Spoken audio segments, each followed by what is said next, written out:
গণ অভ্যুত্থানের সামনে থাকলেও ডাকসু নির্বাচনে প্রার্থিতায় পিছিয়ে নারীরা।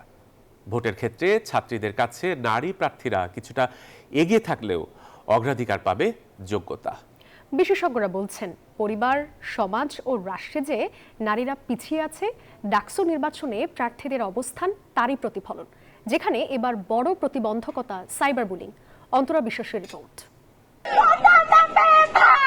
জুলাই গণ অভ্যুত্থানের সম্মুখ সারিতে ছিলেন নারীরা। মিছিলে, স্লোগানে, রাজপথে সোচ্চার ছিলেন। সেদিন যে নারীরা ছিলেন উজ্জ্বল, 1 বছর পর তারা বরাবরের মতোই ম্রিয়মাণ।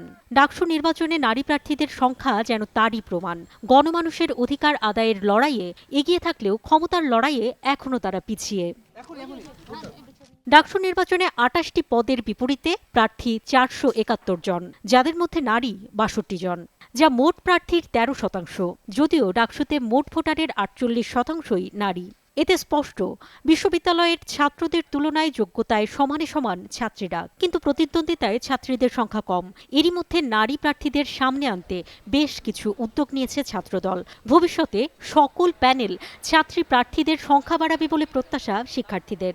আমি একজন নারী হিসেবে একজন নারীকে অবশ্যই ভোট দেব, কারণ একজন পুরুষ তো অবশ্যই একজন নারীর যা যা লাগবে অধিকার তারা সম্পূর্ণ বুঝতে পারবে না। এখানে পড়ার যেহেতু সাহস আছে, যোগ্যতা আছে, ক্ষমতা আছে, তাহলে নির্বাচনে দাঁড়ানোটাও কোনো বিষয় না। ছাত্রদলের পক্ষ থেকে 377টি সংস্কার প্রস্তাব দেওয়া হয়েছে। একটা ছিল ভিপি পদে আমরা 2 জন চেয়েছি, একজন নারী, একজন পুরুষ। 2 জন এজিএস থাকবে, একজন ছেলে এজিএস থাকবে, একজন নারী এজিএস থাকবে। এবার ডাকসুতে ভিপি পদে মোট প্রার্থী 45 জন, যার মধ্যে 5 জন ছাত্রী। সাধারণ সম্পাদক বা জিএস পদে 19 প্রার্থীর মধ্যে ছাত্রী মাত্র 1 জন। নির্বাচনের মাঠে বেশ আত্মবিশ্বাসী তারা। তবে রাত 10টার পর প্রচারণা চালাতে না পারা, সাইবার বুলিং, ধর্ষণের হুমকি, নারীর প্রতি চিরায়ত মনস্তত্ত্ব ডাকসু নির্বাচনেও দেখা যাচ্ছে।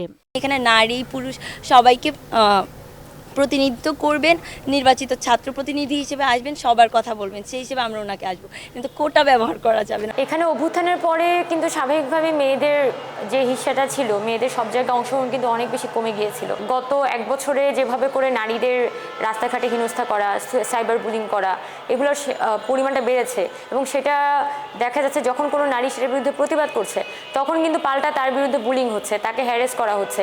সেই জায়গা থেকে অনেক নারী আমি দেখেছি যে আমাদের হলে বা হলের বাইরে তারা কিন্তু ওভাবে নির্বাচনে অংশগ্রহণ করার ব্যাপারে আগ্রহ প্রকাশ করেনি। বিশেষজ্ঞরা বলছেন 2019 সালের ডাকসু নির্বাচনের তুলনায় এবার নারী প্রার্থীর সংখ্যা প্রায় দ্বিগুণ, যা ইতিবাচক। তবে যেতে হবে বহুদূর। অ্যাওয়্যার করা, ইন্সপায়ার করতে হবে, দ্বিতীয় কথাকে মোটিভেট করতে হবে, তৃতীয় কথা তোমাকে কোঅপারেট করতে হবে। এই 4টা জিনিস ছাড়া নারীরা পিছিয়েই যাবে, সামনের দিকে যাবে না। ফ্যামিলি আছে, সমাজ আছে, মেয়েদের যেভাবে টেনে ধরতে চায় সে থেকে বের হয়ে আসতে একটু সময় লাগবে। তবে এত প্রতিবন্ধকতা পেরিয়ে ডাকসুতে ভালো ফলাফলের আশায় দিন গুনছেন বিশ্ববিদ্যালয়ের নারী প্রার্থীরা। একটি প্রবাদ আছে, যদি তুমি উঠতে না পারো তাহলে দৌড়াও, দৌড়াতে না পারলে হাঁটো, আর হাঁটতে না পারলে হামাগুড়ি দিয়ে এগো, কিন্তু এগো, আর তাহলেই পৌঁছাতে পারবে কাঙ্ক্ষিত লক্ষ্যে। বিশেষজ্ঞরা বলছেন বাংলাদেশের আর্থসামাজিক প্রেক্ষাপটে ডাকসু নির্বাচনে নারীরা যে লড়ছেন, এটি আসলে তাদের লক্ষ্যের দিকে এগিয়ে চলা। অন্তরা বিশ্বাস, নিউজ 24, ঢাকা।